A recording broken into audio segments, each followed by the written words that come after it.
ہمیں زندگی گزارنے کے لیے اللہ تعالیٰ نے کتاب ہدایت دی ہے، قرآن مجید دیا ہے، اور اس میں ہمیں ہر چیز کے بارے میں گائیڈ لائن دی ہے. اگر ہم اس کے مطابق ہی زندگی بسر کرتے ہیں تو ہمیں بہت فائدہ ہو سکتا ہے، اور اگر ہم اس سے منہ موڑتے ہیں، اس کو بھلا دیتے ہیں، اس کو چھوڑ دیتے ہیں، تو ہماری زندگی مشکل بھی ہو سکتی ہے. تو آج میں چند باتیں کروں گی اس حوالے سے کہ ہماری زندگی میں جو امتحان ہوتے ہیں، ہماری زندگی میں جو ٹیسٹ آتے ہیں، ہماری زندگی میں جو مشکلات آتی ہیں، ان سے کیسے نپٹا جائے، کیونکہ کوئی انسان بھی اس سے خالی نہیں ہے. ہر انسان کسی نہ کسی مشکل میں ضرور پڑتا ہے، اور پھر آپ نے دیکھا ہوگا کہ ایک مشکل میں پڑا، وہاں سے نکلا، آگے ایک اور آ گئی، پھر آگے ایک اور آ گئی، اور اس وقت یوں لگتا ہے کہ جیسے ساری دنیا سے زیادہ ہم پر ہی کوئی مصیبت آ ٹوٹی. حالانکہ اگر ہم دوسروں کی بات سنیں تو بعض اوقات لگتا ہے کہ بھئی ان کی پریشانی تو مجھ سے بھی کہیں زیادہ ہے. بہرحال اللہ سبحانہ وتعالیٰ مشکلات کے بارے میں قرآن مجید میں فرماتے ہیں فَإِنَّ مَعَ الْعُسْرِ يُسْرًا إِنَّ مَعَ الْعُسْرِ يُسْرًا، بے شک ہر مشکل کے ساتھ ایک آسانی ہے، بے شک اسی مشکل کے ساتھ ایک اور آسانی ہے. یعنی جہاں مشکلات ہیں وہاں آسانیاں بھی ہیں. رسول اللہ صلی اللہ علیہ وسلم نے یہ فرمایا کہ مدد صبر کے ساتھ ہے، یعنی جب کوئی مشکل آ جائے تو صبر سیکھو، صبر کرو، کیونکہ صبر کے ساتھ اللہ کی مدد آتی ہے.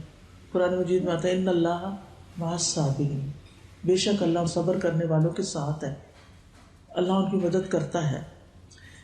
حدیث میں آتا ہے کہ مدد صبر کے ساتھ ہے، کشادگی تنگی کے ساتھ ہے، اور بے شک ہر مشکل کے ساتھ ایک آسانی ہے، بے شک اسی مشکل کے ساتھ ایک اور آسانی ہے. جب مشکل آئے تو ہمیں تو صرف مشکل ہی نظر آتی ہے، آسانی کون سی ہے وہاں، یا اس میں خیر کون سی ہے؟ تو پہلی بات تو ہمیں یہ یاد رکھنی چاہیے کہ انسان کو کوئی بھی جو تکلیف آتی ہے اس کی وجہ سے اس کے درجات میں بلندی ہوتی ہے. اگر وہ صبر کرتا ہے تو اس کو ثواب ملتا ہے، اللہ کا قرب نصیب ہوتا ہے، انسان میچور ہوتا ہے، پختہ ہو جاتا ہے، اور انسان کو اس دنیا میں رہنے کا ڈھنگ آتا ہے. آپ نے دیکھا ہوگا کہ جو بچے، جو لوگ مشکلات سے نکلتے ہیں اور محنت کر کے آگے بڑھتے ہیں ان کی بات ہی کچھ اور ہوتی ہے، اور جن بچوں کو سونے کا نوالا ملتا ہے عام طور پر وہ بڑے ہو کر نکمے ہی ثابت ہوتے ہیں. تو مشکلات جو ہیں دنیا میں بھی انسان کو پختہ کرتی ہیں، اور آخرت میں تو خیر بہت سارے اجر و ثواب ہیں. نبی صلی اللہ علیہ وسلم نے فرمایا مسلمان جب بھی کسی پریشانی، بیماری، رنج و ملال، تکلیف اور غم میں مبتلا ہو جاتا ہے، یہاں تک کہ اگر اسے کوئی کانٹا بھی چبھ جائے تو اللہ تعالیٰ اس کو بھی اس کے گناہوں کا کفارہ بنا دیتے ہیں. یعنی ایک کانٹا بھی اگر چبھتا ہے تو اس سے بھی اس کو اجر ملتا ہے اور اس کے گناہ معاف ہو جاتے ہیں. اب یہ ہے کہ اگر تکلیف آ جائے تو پھر کریں کیا ہم؟ سب سے پہلی بات یہ ہے کہ اللہ کی طرف رجوع کریں، اللہ سبحانہ وتعالیٰ کو پکاریں، اس سے دعا کریں، اس کا تقوی اختیار کریں. اور تقوی کیا ہے کہ جن کاموں کا اس نے حکم دیا وہ کریں، اور جن چیزوں سے منع کیا ان سے رک جائیں، کیونکہ اس کے بڑے فائدے قرآن میں بتائے گئے تقوی کے. اللہ تعالیٰ فرماتے ہیں وَمَن يَتَّقِ اللَّهَ يَجْعَل لَّهُ مَخْرَجًا وَيَرْزُقْهُ مِنْ حَيْثُ لَا يَحْتَسِبُ، اور جو اللہ سے ڈرے گا وہ اس کے لیے نکلنے کا کوئی راستہ بنا دے گا، اور اسے وہاں سے رزق دے گا جہاں سے اس نے گمان بھی نہیں کیا ہوگا. یعنی رزق کا وہ دروازہ کھلے گا جو اس نے کبھی سوچا بھی نہیں ہوگا. اور یہ اللہ تعالیٰ کا فرمان ہے. اللہ سبحانہ تعالیٰ یہ ہمیں بتا رہے ہیں کہ ایسا ہوگا، لیکن اس کے لیے تقوی اختیار کرنا ضروری ہے. اسی طرح اجتماعی طور پر جس قوم کے اندر تقوی آتا ہے اللہ تعالیٰ اس پر آسمان اور زمین سے برکتوں کے دروازے کھول دیتے ہیں. وَلَوْ أَنَّ أَهْلَ الْقُرَىٰ آمَنُوا وَاتَّقَوْا لَفَتَحْنَا عَلَيْهِمْ بَرَكَاتٍ مِّنَ السَّمَاءِ وَالْأَرْضِ، اگر واقعی بستیوں والے ایمان لے آتے، اللہ کا تقوی اختیار کرتے، تو ہم ان پر آسمان اور زمین کی برکتوں کے دروازے کھول دیتے. آج آپ دیکھیں کہ ہمارا ملک جو ہے وہ کافی پریشانی کا شکار ہے، لوگ کافی مشکلات میں گھرے ہوئے ہیں، اور کسی کو بھی سمجھ نہیں آتا کہ ہم کیا کریں، کس طرف جائیں. ایسے میں صرف مشکلات کا تذکرہ کرتے رہنے سے مشکلات نہیں حل ہوتی. مشکلات میں قومی طور پر، اجتماعی طور پر سب کو مل کر اللہ کی طرف رجوع کرنے کی ضرورت ہے. اللہ تعالیٰ سے اپنے گناہوں کی معافی مانگنے کی ضرورت ہے. اللہ کو راضی کرنے کی ضرورت ہے. جو مظلوم اور محروم طبقات ہیں ان کا خیال رکھنے کی ضرورت ہے. پھر اسی طرح دوسری چیز اللہ سے دعا کرنا، اللہ سبحانہ و تعالیٰ کے آگے گڑ گڑانا، نماز پڑھنا، اور خاص طور پر رات کی نماز یعنی تہجد. تہجد جو ہے وہ دعاؤں کی قبولیت کا وقت ہوتا ہے، اور اس وقت جو مانگا جاتا ہے وہ قبول ہوتا ہے. نبی صلی اللہ علیہ وسلم نے فرمایا آدھی رات کو آسمان کے دروازے کھول دیے جاتے ہیں اور ایک پکارنے والا پکارتا ہے کوئی دعا کرنے والا کہ اس کی دعا قبول کی جائے؟ ہے کوئی مانگنے والا کہ اسے دیا جائے؟ ہے کوئی مصیبت زدہ کہ اس کی مصیبت اس سے دور کر دی جائے؟ پھر جو مسلمان اس وقت دعا کرتا ہے یعنی آدھی رات کے بعد، تو اللہ عز و جل اس کی دعا کو قبول کرتے ہیں، سوائے زانیہ عورت کے جو اپنی شرمگاہ کے ذریعے کمائی کرتی ہے، یعنی زنا کے ذریعے کمائی کرتی ہے، اس کی پکار نہیں قبول ہوتی.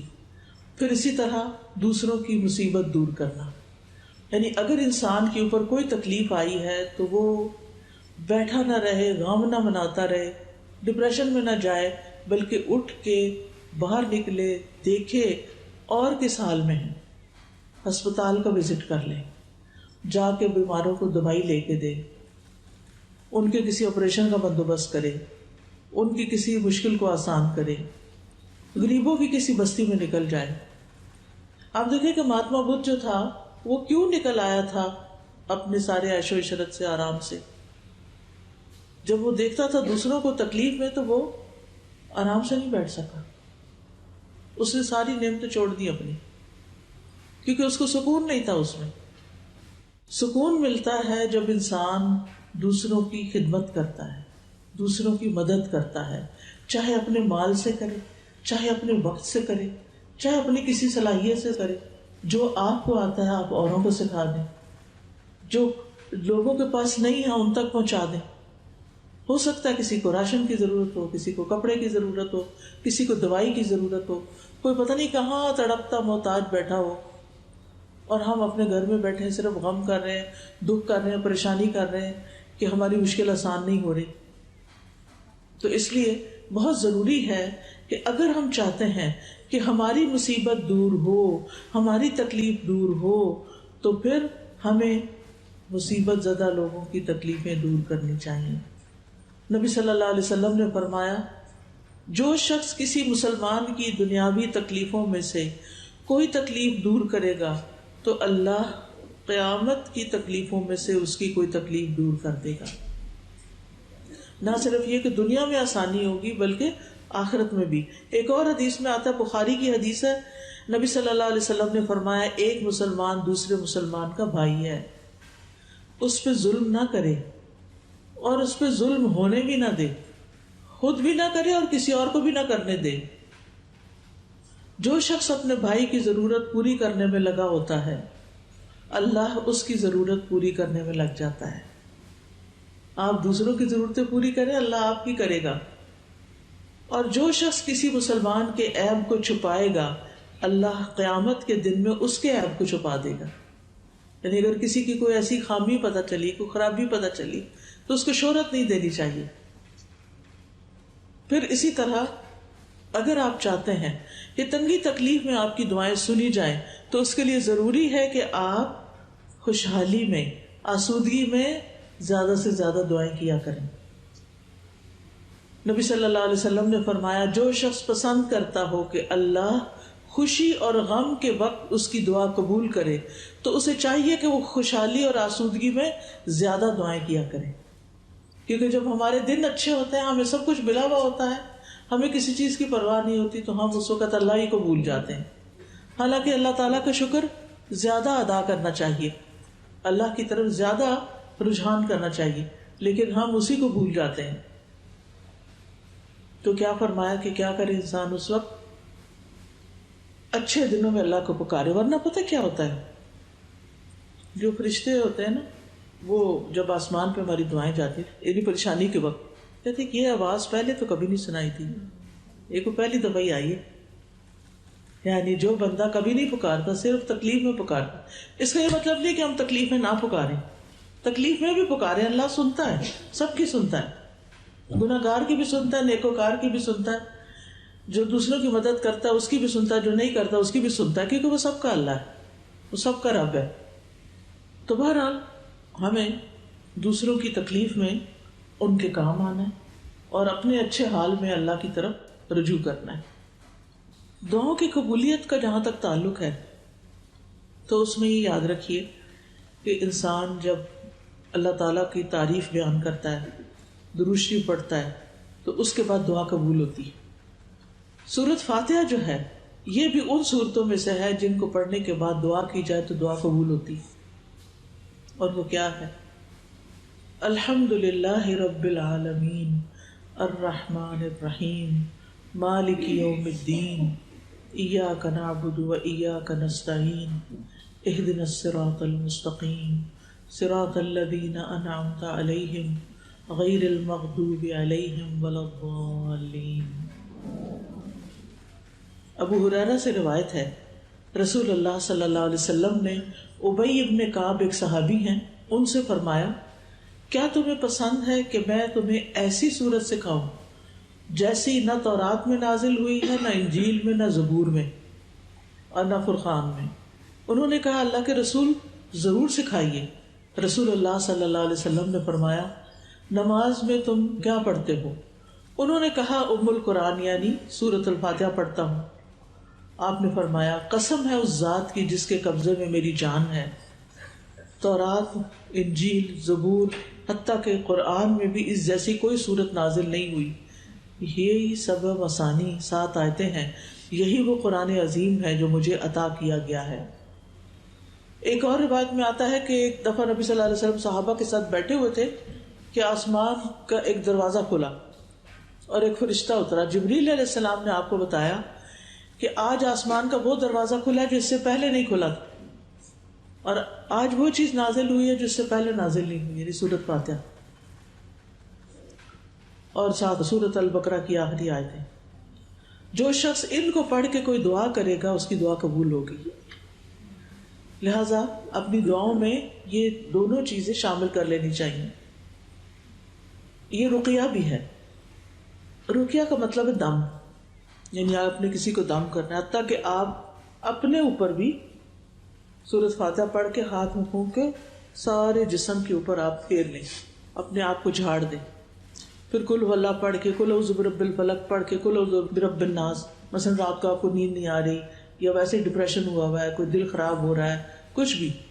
اور ایک چیز اور شامل کر لیں, اعوذ باللہ السمیع العلیم من الشیطان الرجیم من ہمزہ ونفخہ ونفثہ. 3 دفعہ پڑھ کے اپنے دل کے اوپر پھونک ماریں, تھتکاریں, تاکہ شیطانی وسوسے ختم ہوں. یہ شیطان ہے جو انسان کو پریشان رکھتا ہے, تو آپ نے پریشان نہیں ہونا. ویسے بھی انسان جیسے سوچنے لگتا ہے نا, پھر ویسی چیزیں ہونے بھی لگتی, اس کو نظر بھی ویسی آتی ہیں.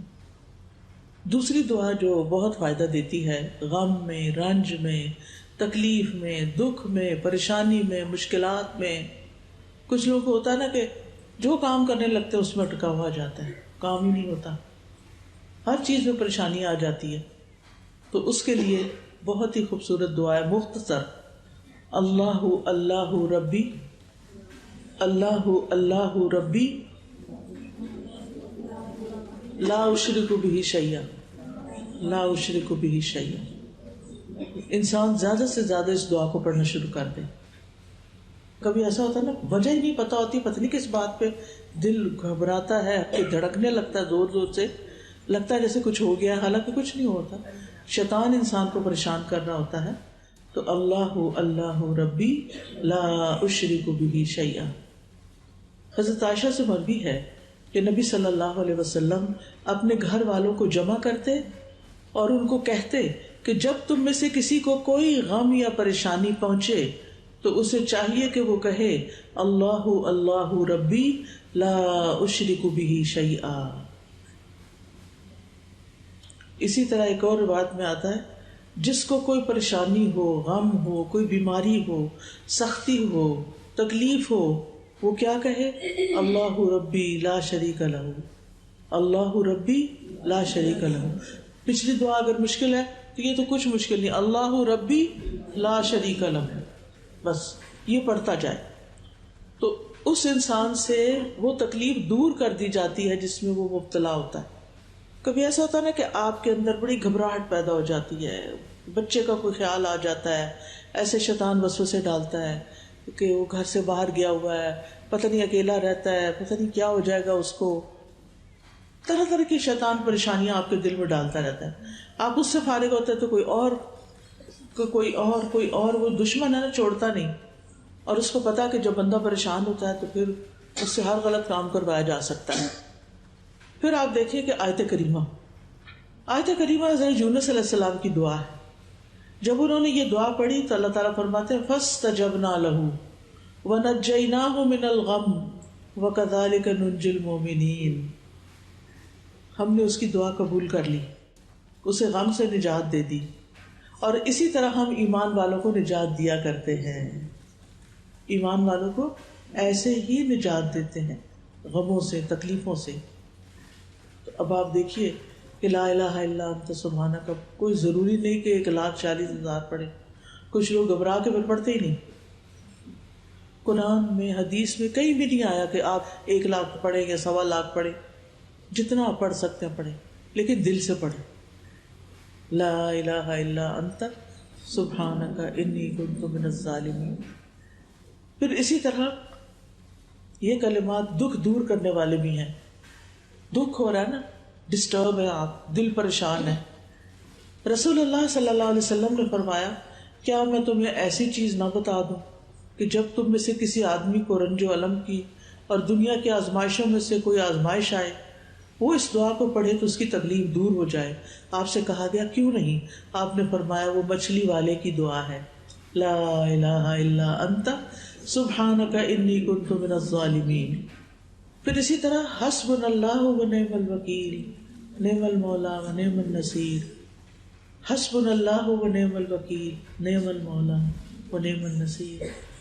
مشکل وقت میں، تکلیف اور گھبراہٹ کے وقت میں اگر آپ اس کو پڑھیں گے تو آپ کا ایمان بڑھ جائے گا. اسی طرح بعض اوقات آپ کو اچانک خبر سنتے ہیں اور آپ کا دل گھبرا اٹھتا ہے کہ پتہ نہیں اب کیا ہو جائے گا، آپ نروس ہو جاتے ہیں. تو اس وقت حسبی اللہ لا الہ الا ہوا علیہ توکلت وہو رب العرش العظیم. صبح شام ویسے بھی اگر آپ پڑھیں نا 7 دفعہ، حدیث میں آتا ہے کہ یہ سارے مشکلوں کو کفایت کرتی ہے. جب حضرت ابراہیم علیہ السلام کو آگ میں ڈالا گیا تھا تو اس وقت انہوں نے یہی کلمات پڑھے تھے، حسبی اللہ، حسبنا اللہ و نعم الوکیل، اللہ کافی ہے. اسی طرح لا حول ولا قوت الا باللہ العلی العظیم. گھبراہٹ شروع ہو ادھر سے پڑھنا شروع کر دیں، لا حول ولا قوت الا باللہ العلی العظیم. یہ ایسا کلمہ ہے جو عرش کے نیچے جنت کے خزانے میں سے ہے. جب بندہ یہ پڑھتا ہے تو اللہ تعالیٰ فرماتا ہے میرے بندے نے سر تسلیم خم کر دیا، خود کو حوالے کر دیا، سپرد کر دیا. پھر اسی طرح کثرت سے استغفار جو ہے یہ بھی عذاب سے بچانے والا ہے. بیماریوں کا علاج بھی ہے استغفار، کیونکہ گناہ جو ہوتے ہیں نا وہ دل پہ بوجھ ڈالتے ہیں. وہ دل پریشان ہوتا ہے تو دل کا خون جو سارے جسم میں جاتا ہے، سارے جسم میں پریشانی پھیلتی ہے، بیماری لگ جاتی ہے انسان کو. تو اس لیے بہت ضروری ہے کہ انسان اللہ تعالیٰ کی طرف رجوع کرے اور اپنے گناہوں کی معافی مانگے. قتادہ کہتے ہیں یہ قرآن تمہیں تمہاری بیماری کا علاج بتاتا ہے. گناہ تمہاری بیماری ہے اور استغفار ان کا علاج ہے. امام ذہبی کہتے ہیں اللہ کے غضب کا علاج کثرت کے ساتھ سحری کے وقت استغفار کرنا اور سچی توبہ کرنا ہے.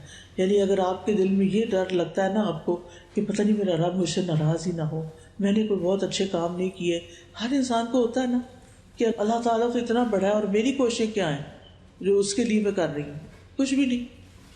تو اگر ایسی چیز دل میں آ رہی ہو تو اس وقت انسان سچی توبہ کرے اللہ سے، اور سحری کے وقت استغفار کرے، اور اپنی ساری حاجتیں اور مناجات جو ہیں وہ اللہ تعالیٰ سے ہی کرے۔ ساتویں چیز ہے، نبی صلی اللہ علیہ وسلم پر جب کوئی تکلیف آتی تھی تو یہ کلمات پڑھتے تھے، لا الہ الا اللہ العظیم الحلیم، لا الہ الا اللہ رب العرش العظیم، لا الہ الا اللہ رب السماوات ورب الارض ورب العرش الکریم۔ تو یہ دعا جو ہے یہ بھی بہت زبردست ہے، نبی صلی اللہ علیہ وسلم پریشانی کے وقت یہ پڑھا کرتے تھے۔ اگر کسی کو بھی ڈپریشن وغیرہ ہو تو آپ یہ پڑھ سکتے ہیں۔ پھر غم دور کرنے کی دعا ہے، اللہم انی اعوذ بک من الہم والحزن والعجز والکسل والجبن والبخل وغلبۃ الدین وقہر الرجال۔ اس میں ساری چیزیں آ گئی۔ اے اللہ میں پناہ مانگتا ہوں ہم اور غم، عاجزی، سستی، بخل، بزدلی، قرض داری اور ظالم کے اپنے اوپر غلبے سے، کہ اللہ ہماری زندگی سے یہ ساری چیزیں نکال دے۔ پھر اللہ تعالیٰ کی صفات ہے، یا حی یا قیوم برحمتک استغیث، کیونکہ جو شخص یہ دعا پڑھتا ہے اللہ سبحانہ و تعالیٰ اس کی تکلیف دور کر دیتا ہے۔ پھر اسی طرح اللہم رحمتک ارجو فلا تکلنی الی نفسی طرفۃ عین واصلح لی شانی کلہ لا الہ الا انت۔ اور پھر جو بیمار ہو، قریب ہو، اس کو آپ خود بھی دم کریں۔ خواتین بھی کر سکتی ہیں، اس کے لیے کوئی بہت بڑا پڑھا لکھا ہونا ضروری نہیں ہوتا۔ چھوٹی موٹی بیماریاں جو ہوتی ہیں گھر میں، آپ اپنے بچوں کے اوپر ان کے ماتھے پہ ہاتھ رکھ کے سورۃ فاتحہ پڑھ سکتے ہیں، ان کے جسم پہ ہاتھ پھیرتے پھیرتے جھاڑ سکتے ہیں ان کو، قل هو اللہ، قل اعوذ برب الفلق اور قل اعوذ برب الناس پڑھ کے۔ تو یہ چند چیزیں ہیں جو ہمیں مشکلات کے وقت اللہ کی طرف رجوع کرتے ہوئے سچے دل سے پڑھنی چاہیے۔ انشاءاللہ اللہ تعالیٰ اسی زندگی میں خوشیاں عطا کر دیتا ہے۔ وآخر دعوانا ان الحمد للہ رب العالمین۔